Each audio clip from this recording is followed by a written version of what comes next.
I am really grateful you guys showed up today. Thank you very much for being here. There's something that I wanted to let you guys know about. Well, first, I just really appreciate when people show up live. It just makes it a lot easier for me. So thank you very much. And the people that are able to use their cameras, I really appreciate that too. Whatever you're able to do to join is excellent. This week, we're going to be talking about convergent and divergent thinking. And the assignment for this week is really confusing. There were a couple of people that asked me questions about it yesterday or Sunday, and I said, "Hey, don't worry about it. We'll talk about it on Tuesday." So, and I hope we get all their questions answered. And then there were a couple of things that I wanted to mention that were issues that people had. Um, I think I should probably talk about that before we get into the other stuff. And then the last thing I noticed is typically this class runs for 15 weeks, and I think we only have 12 in this in the summer term.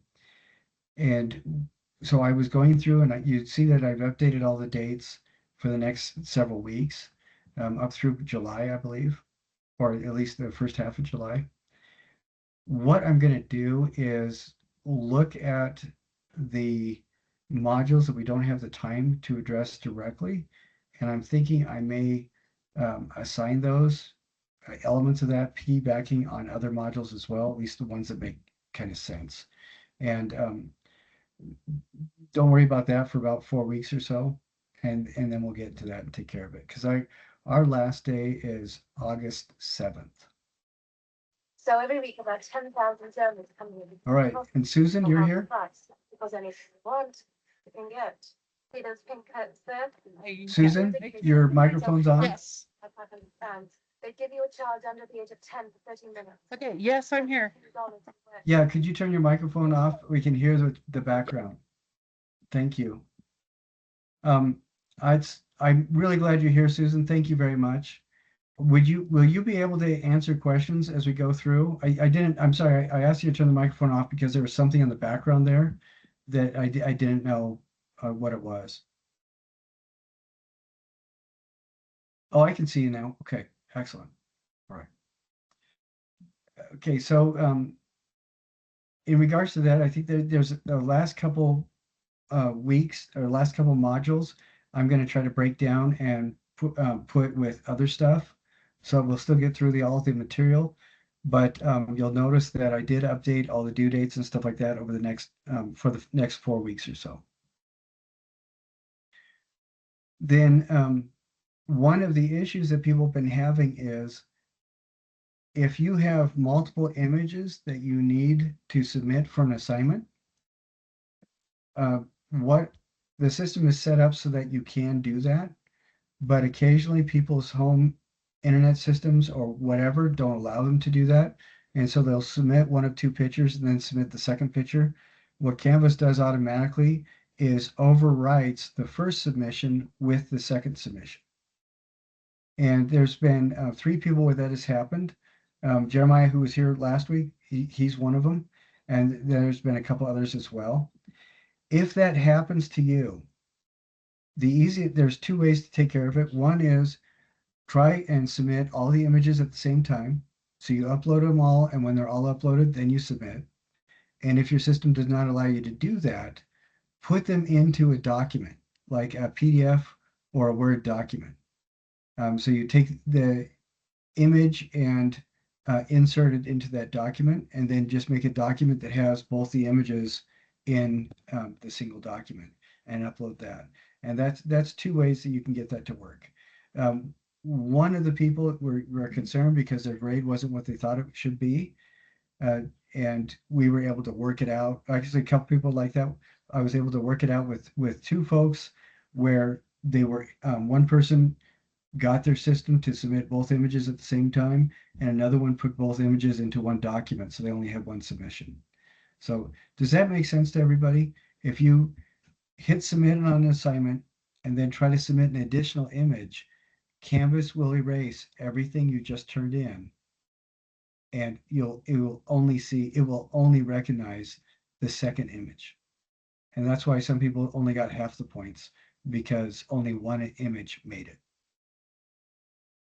And this for these kinds of things, it's important to have the stuff on Canvas because since this is a federally funded institution, the documents that are recorded on Canvas become part of your permanent record. And so the stuff that you submit, there will always be a record of it. And nobody will be able to tell you, oh, yeah, we lost that because it's on Canvas. Unless, like I said, Canvas overwrites because you turned in something multiple times without being aware that it overwrites all the previous submissions. Do you guys understand what I'm explaining?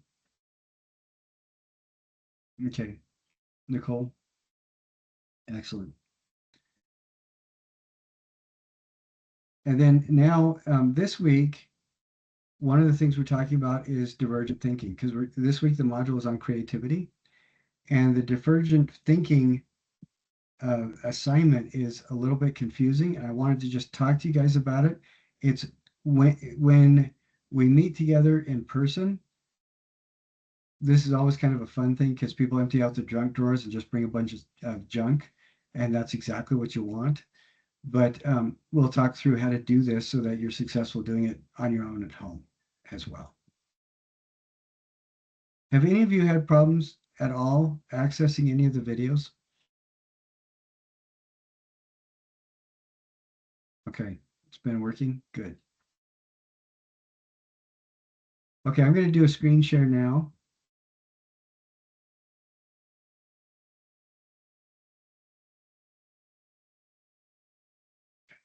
Go. All right, here we go. So this is this week's module, the module on creativity. This is something that is kind of a charged word as well, because I've heard so many people say, oh, I'm creative or I'm just not creative. Have any of you felt I'm just not creative? Or anybody have in their family the person that everybody knows is super creative? You guys have that? What is really frustrating to me is people don't recognize how brilliant they truly are and how creative they are because all of us are raised to be kind of deflecting when compliments come our way. And I think that that's really unfair because when somebody pays you a compliment, uh, what they're expressing to you is that they have really good taste. And when they do that, you should recognize their good taste by saying, why, thank you. But we're all trained to believe that we've got to say, oh, no, no, I could have done better. When the simplest way to recognize somebody else's intelligence is just to tell them thank you for their compliments. So I hope you guys get used to doing that. And in a similar way, people are really self-deflecting about their own creativity.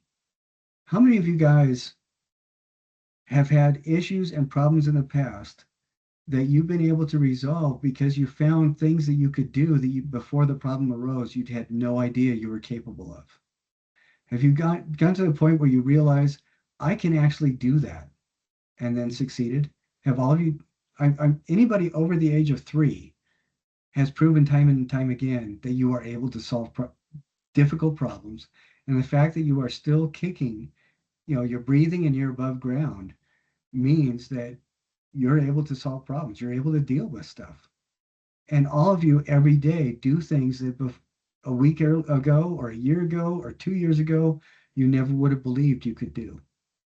And I want you guys to remember that as we move forward because everybody is creative. And to say, well, I don't have a creative bone in my body.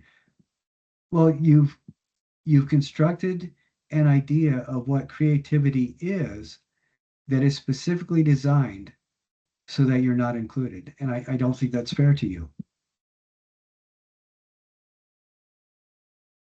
And every human being has this capacity. This is something that we get as a result of 2 million years of evolution. All of us have creative genius within us.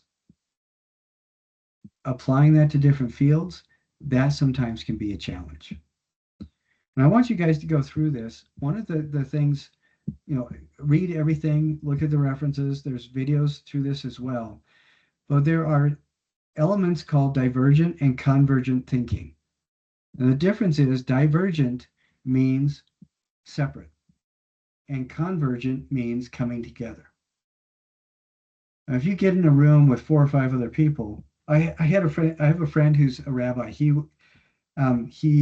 it was on the state um, prosecutor's office, and for fun, he decided being a prosecutor full time wasn't challenging enough. So while he was a full time prosecutor for the state, he also decided to become a licensed rabbi, and he went through the full school and everything, and he is a full rabbi now. And but one of the things that he laughed about is said, I learned in my as I was becoming a rabbi that you put four of us rabbis in a room and you're going to get 16 opinions. That was pretty funny. But that's an example of divergent thinking where we come together and all of us and we kind of create this system where we start popping off different ideas.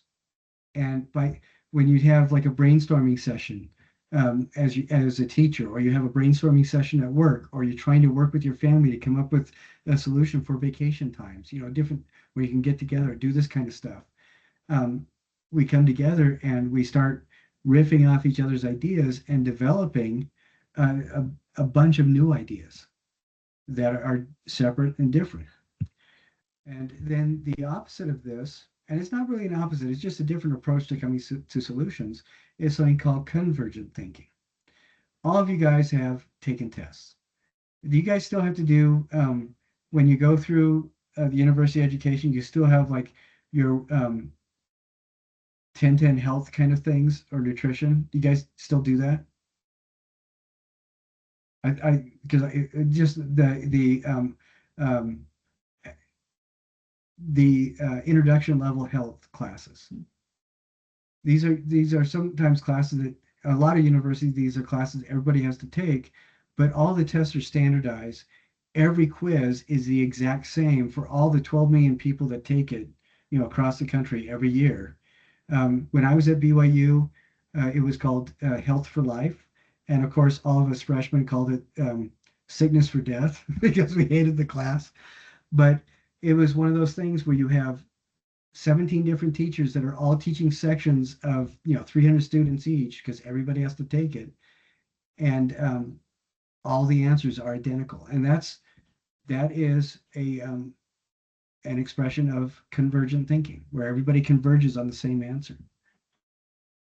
A friend of mine, um, he and his family had to flee Pakistan in the 70s. And when he got to the United States, he said, I love it in this country because the politics are such. If you disagree with what's going on, you can always look around and find somebody else who agrees with your way of thinking. And then if you don't like the person who's in charge, you can vote him out in a couple of years. And I love that way that he was thinking because right now he works as a translator for the Utah State court system. He knows about a half dozen different languages, and that's what he does. But he loves that kind of thing. He sees it as bringing people together that share commonalities and common worldviews, and I love that kind of perspective.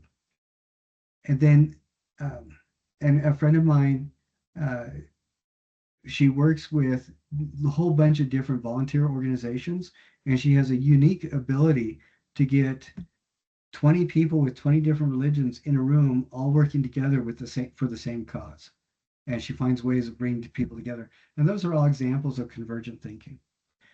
And when we talk about creativity is something that uh, encompasses both of those things. On the one hand, you can be really creative by coming up with new ideas and finding new ways to apply the new ideas that you hear from other people, and that's convergent thinking. But you're also creative when you find ways to agree with people, not just be, lose your ego and say yes to everything, but finding ways to proactively help that person feel like they're being heard. And that is a really good example of convergent creativity. We can all find ways that we are differ from each other, and we can all find ways that we have commonality.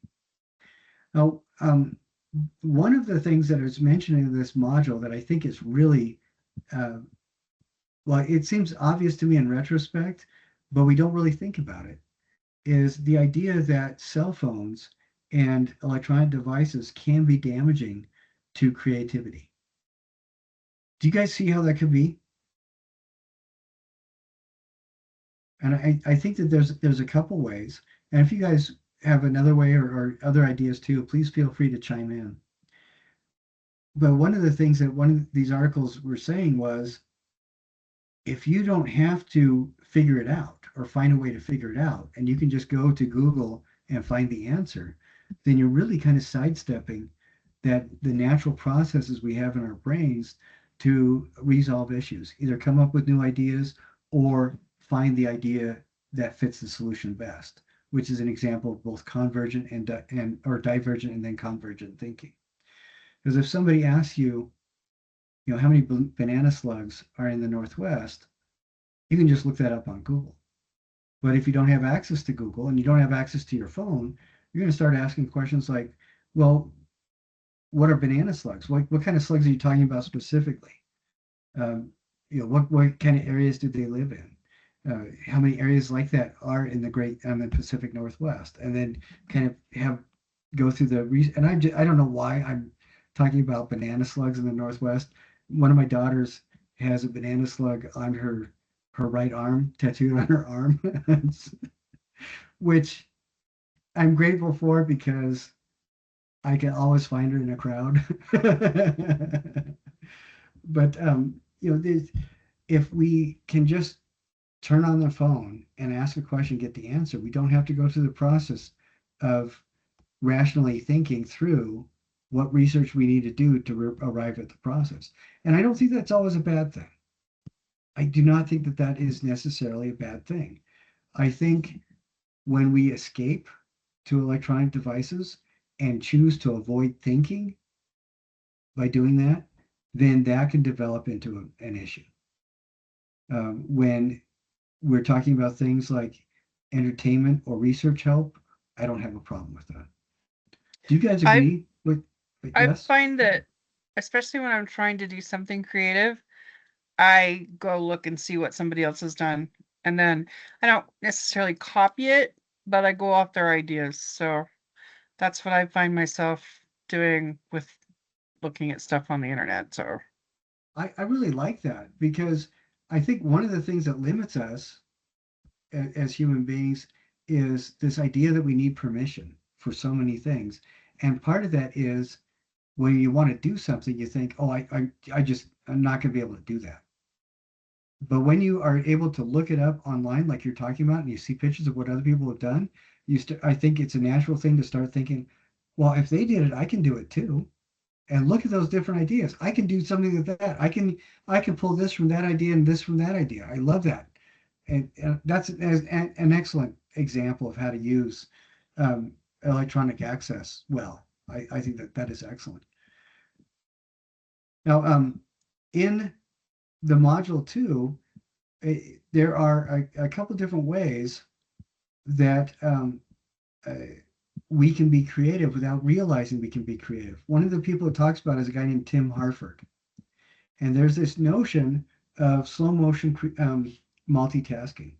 Now, I remember ages ago, and I don't know if any of you guys remember this far back, when it was all the rage, multitasking was the new way to do business and be productive at business.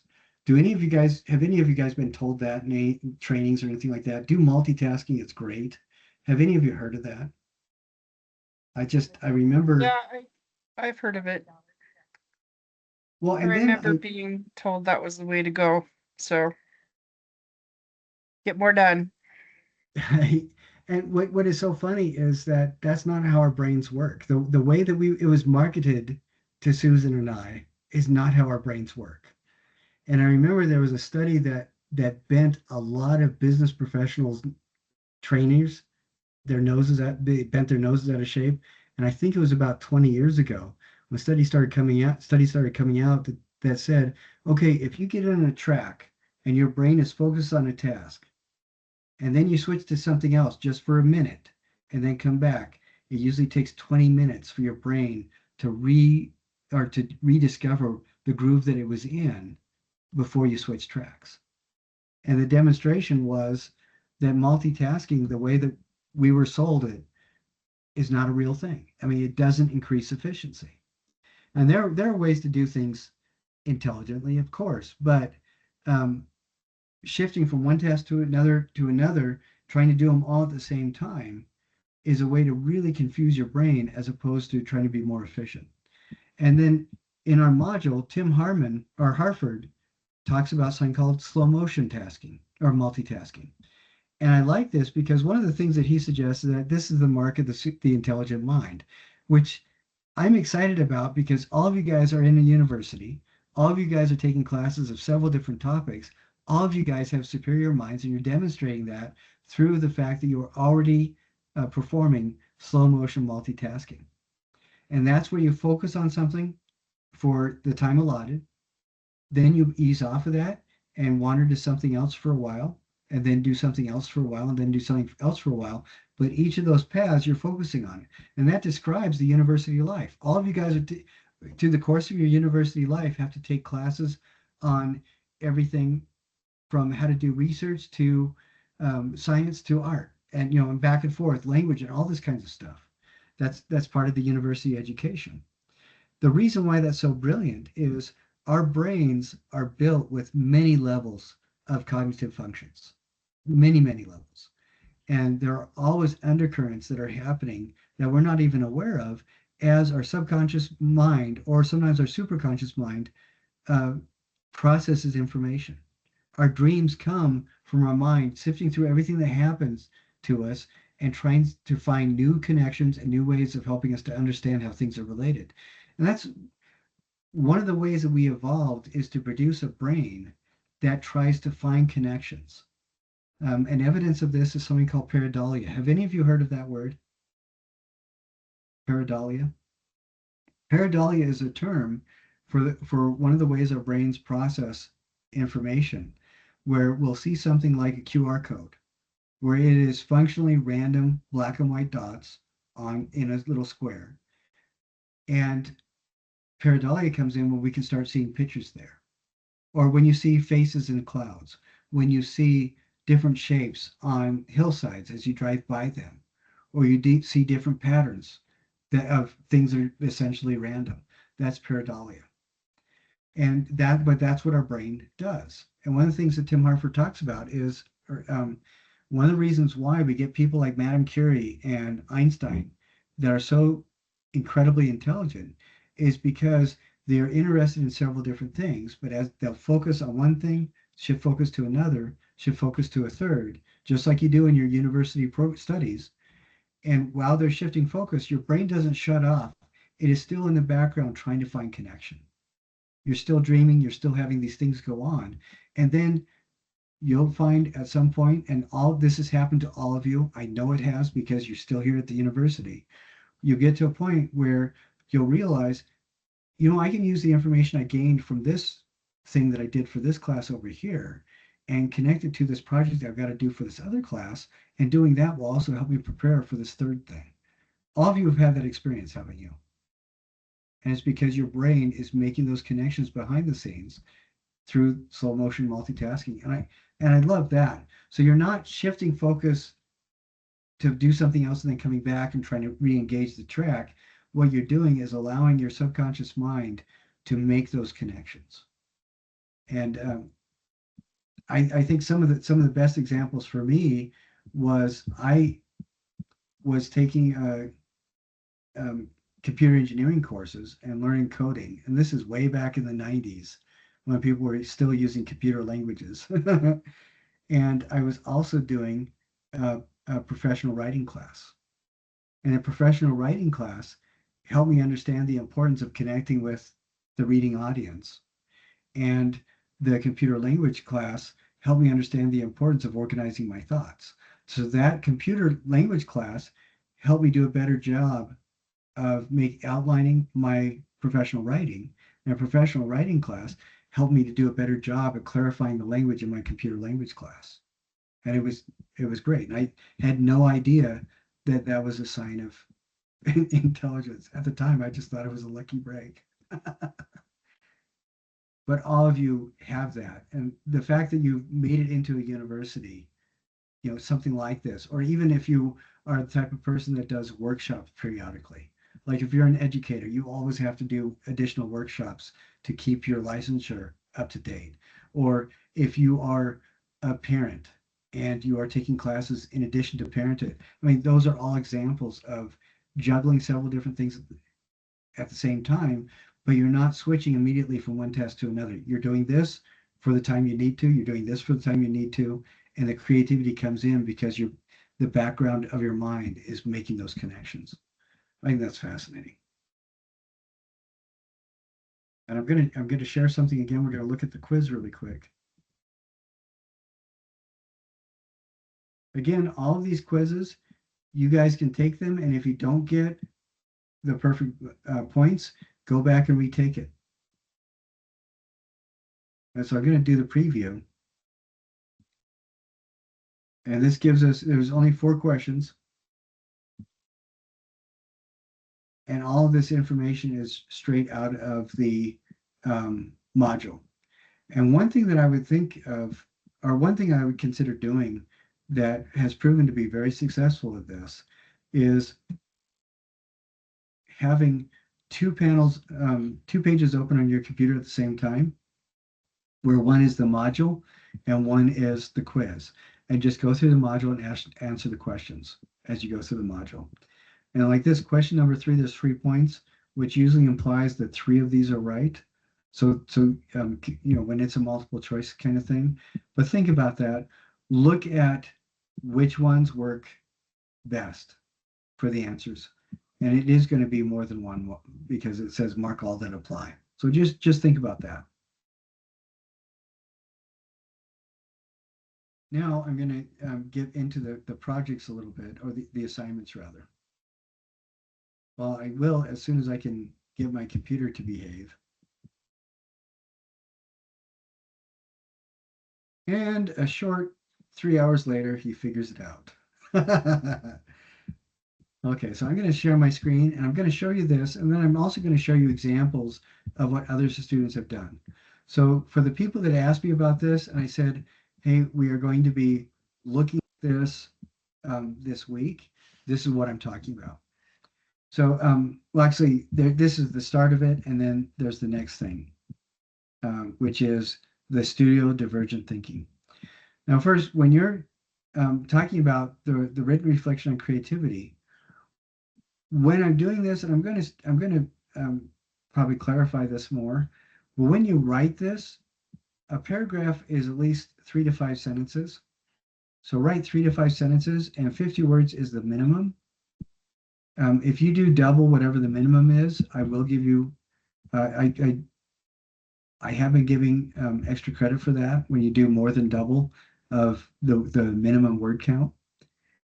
But you still need to have it legible, so that, well, it still has to make sense, and a good marker for this is if you read it to yourself and you think, oh no, that sounds too much like AI, then rewrite it. And what we're looking for on this is we talked about convergent and divergent thinking. We also talked about how electronic devices can be beneficial or distractive in relates to creativity. So think about those kinds of things. And before you did the module, did you consider yourself a creative person? And after going through the module, did you consider yourself a creative person? And when we look at this, there's also a couple of videos, and this more creativity content. There's another video to watch in that, so definitely do that as well. Now, here we go to the studio. With the studio, this is not intended to be something that you can make that is eminently practical, that is going to win an award in an invention contest. What we're looking for is ways to push yourself a little bit, to make something new out of stuff you'd find in the back of a junk drawer. And one way to collect this junk is I would recommend, okay, so I say start by making a list of all the possible things that you can create with your given set of materials. We need to come together we need to select a group of materials. Now, there are a couple people taking this class that are already professional artists, and I was asked a couple times, can we do this within our profession? I don't want you to take this too seriously. So, if you're a professional tattoo artist, don't use your tattoo uh, um, supplies. This is designed to be kind of a silly project, and I'll show you some examples in just a bit. One of the best ways to get stuff together for this first step is, if you know 10 people, ask the 10 people to each give you something completely random from the back of their junk drawer. If you don't know 10 people, but you have a family, ask people in your family to find stuff for you from the back of a junk drawer and provide it to, and give it to you. That's the easiest way to come up with these supplies. They need to be as random as you possibly can get. If you're by yourself, go to the junk drawer and just find 10 random things. Then look at those objects, put them out in front of you, and just stare at them for a while and kind of list them, organize them by size, organize them by color, line them up by shape, however you want to do it. But I want you to look at them for a bit and then start thinking, what can you do with them? And start brainstorming ideas. Now, for this, if you want to, you can even write in, uh, go to AI and say, hey, I'm supposed to make something creative with this. Here's a list of items that I have. Can you help me generate some ideas? And use that to help you generate some ideas. Take that as a list to start with and add at least a half a dozen of your own ideas to it. And when you turn the assignment in, say, yes, I used AI and AI helped me to come up with the ideas. This is the ideas that AI came up with. These are the ideas that I came up with. That's totally fine. After you come up with a list of ideas, and these could be everything from a scale model of a balloon to one idea that a group had 3 years ago was, what would a life raft look like if you landed on a sea of lemonade? Where did that come from? But that was one of the ideas they came up with the pile of junk that they had. So analyze your ideas. Combine any that seem like they could fit together. And you're writing this down. This is one of those assignments where you can take a photo of your notes that you've written. Everything else you need to type, but this one, take a photo of the list while you're brainstorming and stuff like that, and writing it out. You scribble out things that don't seem to make any sense, that are going to take you hours and hours to do. But you can also talk to somebody else, a friend, a roommate, a family member, and to give you ideas, to tell you which ones are dumb, which ones are better. Um, Whittle them down until you get to an area where you think, okay, I can probably actually do this. So this whole process here may take anywhere from 20 minutes to an hour. And then plan out your design. The thing you make work, is there a problem it will solve? How will you make it? And who is the ideal audience? And now we're not looking for something practical. Uh, One group of people made a Swiss Army knife set of connectors, and they had different things that represented different connectors. It wasn't designed to be something that actually functioned. It was designed to look like it could be something that would function if they made it something other than the model. Sometimes a scale model works. Sometimes it's a model that stays together just long enough to photograph it from a couple of different angles. But you start thinking about this, and you can write some of these ideas down and then make your plan a reality. Actually start putting it together. Tape it, glue it. As you put it together, maybe you need to adjust the design a little bit. That's fine. This is another opportunity for you to involve somebody else to help you. And that's great. You can have other people help you. And as you are working on this, fiddling with it and fiddling with it, as you get more comfortable with it, start building it. Then after you build it, take pictures of your notes, write what you need to. And some of this, at the end, you're going to write a 4-sentence paragraph, and I'll describe that, and put this all together, insert the images, and what you write into a single document and turn that in. And what you need to write, or what you need to include in this submission, is a photo of the handwritten list from all those objects, a description of what you hope to achieve, 2 photos showing 2 different views of the thing you make, and then a 4-sentence paragraph that's typed out summarizing your thoughts on the object. Now, before people ask questions, I want to show you a couple examples of what this looks like. Okay, as soon as okay, here we go. So this person had, I don't know all the junk that they had, but they had a bunch of stuff. And these are ideas that they came up with when they were looking at what the pile of stuff they had.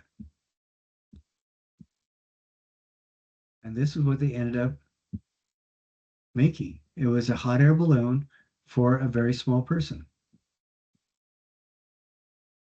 Now, is this ever going to function as a scale model of a hot air balloon? Most likely not.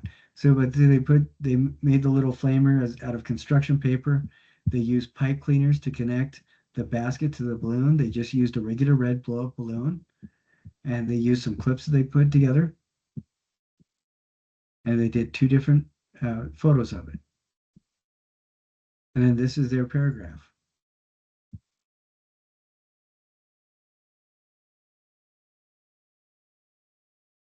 So, and they said that it was successful because it turned out looking pretty good, and they had fun. And I think that is pretty good. So I'm going to share, I'm going to pull away from that for just a sec, and I'm going to get to the next one and show you another example.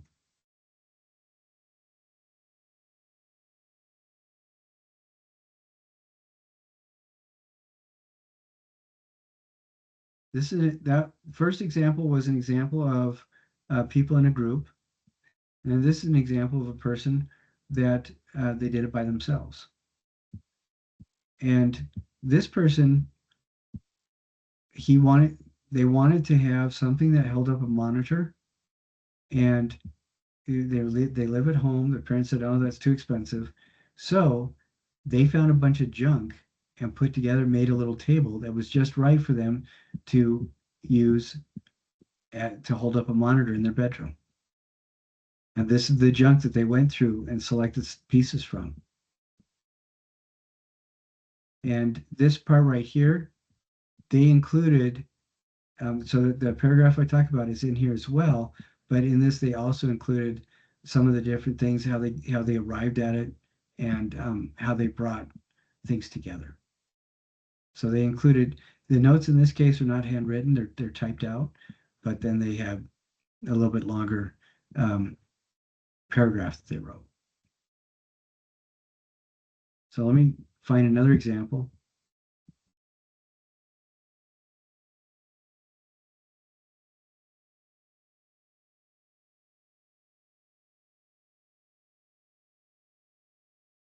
Okay, now this one is interesting because they came up with a similar idea to the one that we just saw with the little hot air balloon model.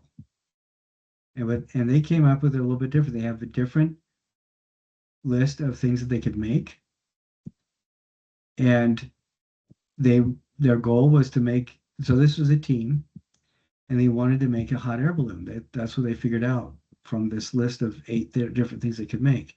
Now their hot air balloon, it is very different from that other one, and it forms a similar function. And then they wrote a paragraph about it as well. Are you guys getting an idea of how this might work when you're doing it just with junk?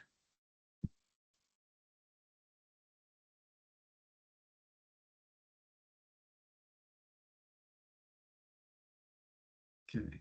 And I'm going to go through really quick here and see if I can find a couple more examples. Oh yeah, I like this example. Okay, here we go. Now they had construction paper and scissors and pipe cleaners and stuff like that, but the people in this group that did it, there were four young ladies that all looked very responsible and very professional. people that looked like they could teach kindergarten or Sunday school. And this is what they ended up creating, a snake Barbie that ate children. Oh, that's horrible.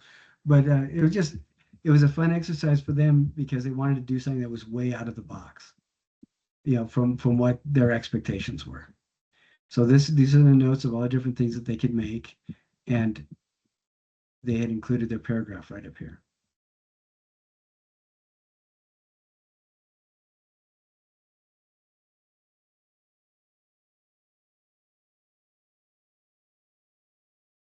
Now, in this case, since these examples are all from a live class, what I'm going to show you is just like one image of um, each of the group projects.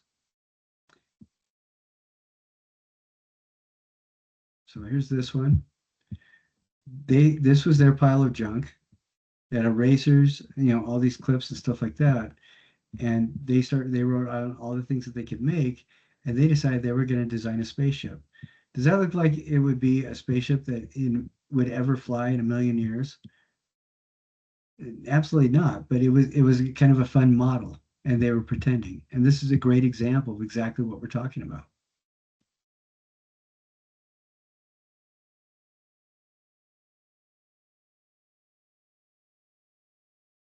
And you can see from all these things that so far, none of these submissions have been practical pretty much in any way. They're like scale models of different things. They're just designed to be kind of fun.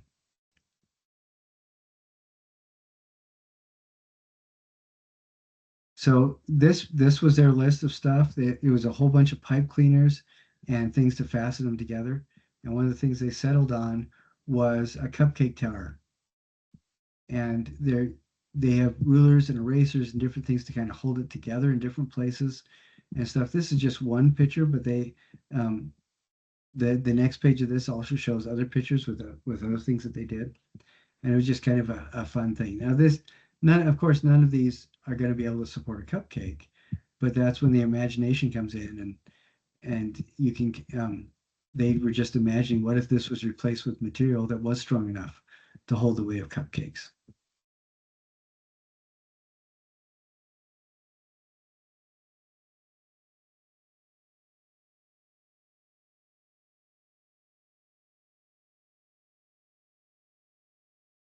And this is just one photo. And this group, they were trying to make a slingshot balloon. And so you see the little plastic right here. You can see there's a little basket right there. And then this was something that kind of functioned as a slingshot. And it was basically, you see, here's where the rubber bands come together. You pull this back into this. You put this plastic tube into this, and then you release it, and it shoots the balloon like 5 feet across the room. So not particularly effective, but very, very creative.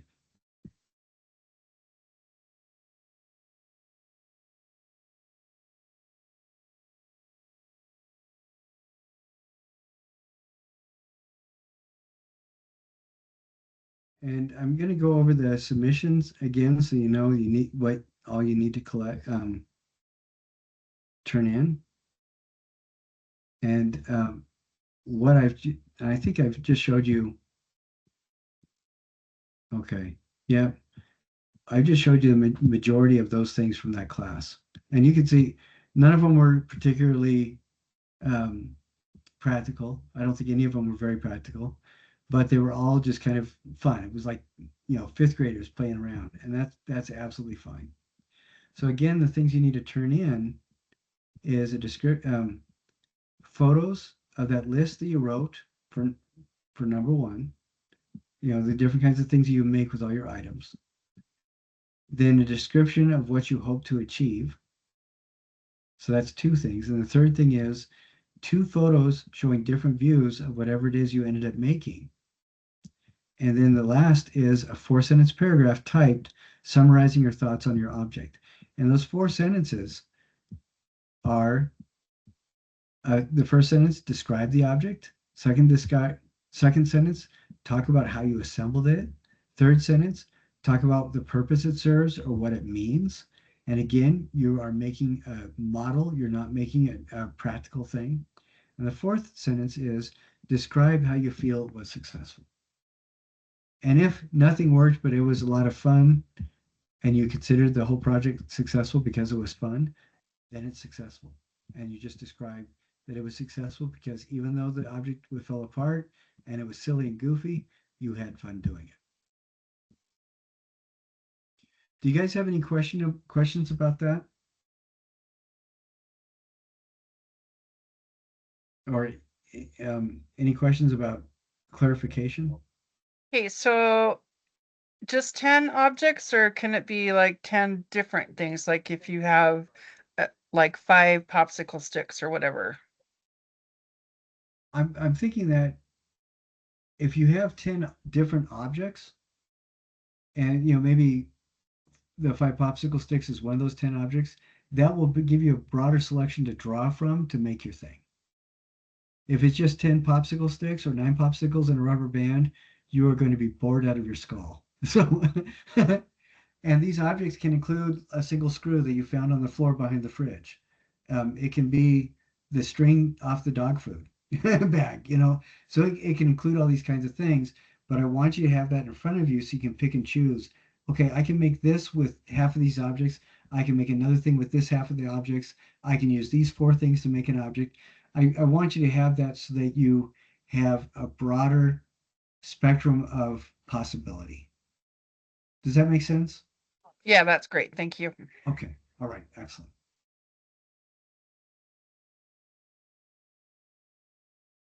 All right. Any other questions about this? Or does this make sense to you?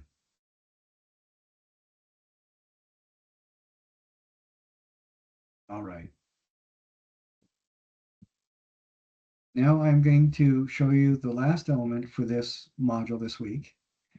And our time together today is not going to be super long, but I think for some people, that divergent thinking project can be a bit of a strain, a little bit stressful. And I don't want you guys to be too stressed. That's why the rest of the load is pretty easy for this week. But that's something where if you guys want to engage other people, like roommates, family members, stuff like that, I want you to feel free to do that. Have other people help you. Now, one of the 2 ongoing larger projects that we have in our time together is the AI where we develop something or develop an image. But the other one is we're going to do a little bit of a research project regarding picking an artist to research. And this is part of that. I have a list of 75 artists that I want you to look at. And what I want you to do for this, and I will walk you through this exact thing. You're going to do that for 10 of the artists on this list. And then you're going to pick one artist from that list of 10 that you selected to do the further research on later on. You're not going to do that further research now. You're going to do that later, but you're going to be using the artist that you picked on this particular thing today. You're going to use that artist to return to do your further research. So let's see, how many different artists do I have altogether? Okay, I have 85. Some of these I've worked with, some of them I know, some of them I really like. Some of them simply won't return my calls, but I've included several different them in several different groups. Each of these groups have artists that kind of address the same kind of idea, and each of these 6 groups. And then all these are other artists that I really like that I've included. And these artists come from, they cut across a swath of time of 3,000 years, and they're from every inhabited continent. They're just from all around the world. And some of them I really, really like. Others I like, but I don't really, really like. I just like a lot. And some of them I think are transformative. So the rule is you pick one artist from each of these groups. This is group 1, this is group 2, group 3, group 4, group 5, group 6. So one artist from each of those 6 groups, so that's 6 artists. And then you pick 4 from number 48 all the way to 85.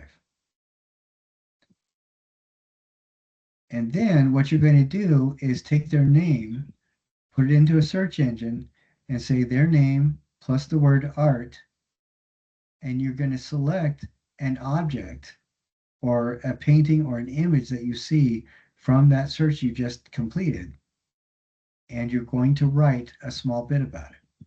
And the small bit is the artist, the title of the object you selected, and then a short 5 to 8 word description of what it is. And let me show you what that looks like. Okay, out of these 8, Andy Goldsworthy to Francis Alice, what name do you want me to pick? Erica, Nicole, or Susan? What name of those 8 do you want me to pick? I'm at Patrick Doherty. Okay. He has something up at is it USU that's in Logan? Is that what it is? He built a beautiful sculpture up there. So okay, so I'm gonna pick Patrick Doherty, copy. I'm going to my search engine. In this case, it just happens to be Google. It can be whatever search engine you want to use. And I'm going to do Patrick Doherty. And oh, well, this says sculpture or art. I'm just going to plug in the word art. Oh, it said artist. I'm going to edit that. So it says art. Okay. So it shows me some things, and I'm going to do images.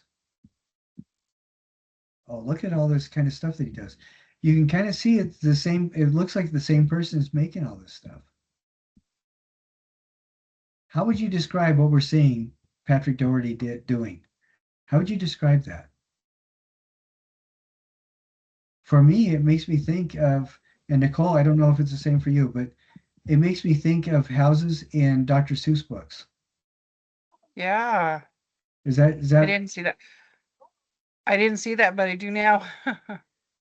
I just think they're large and beautiful and abstract, kind of.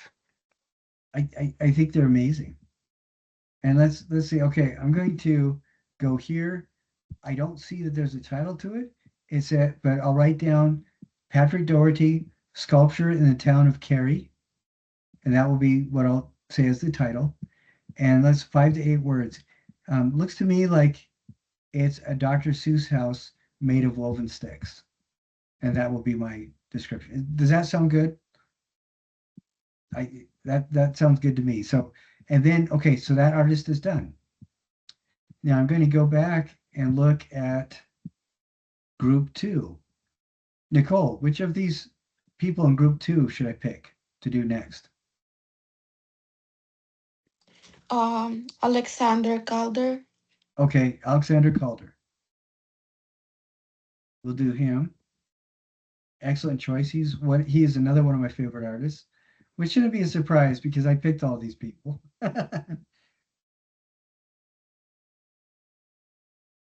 Do paste, Alexander Calder art, and do the, oh wow, look at that.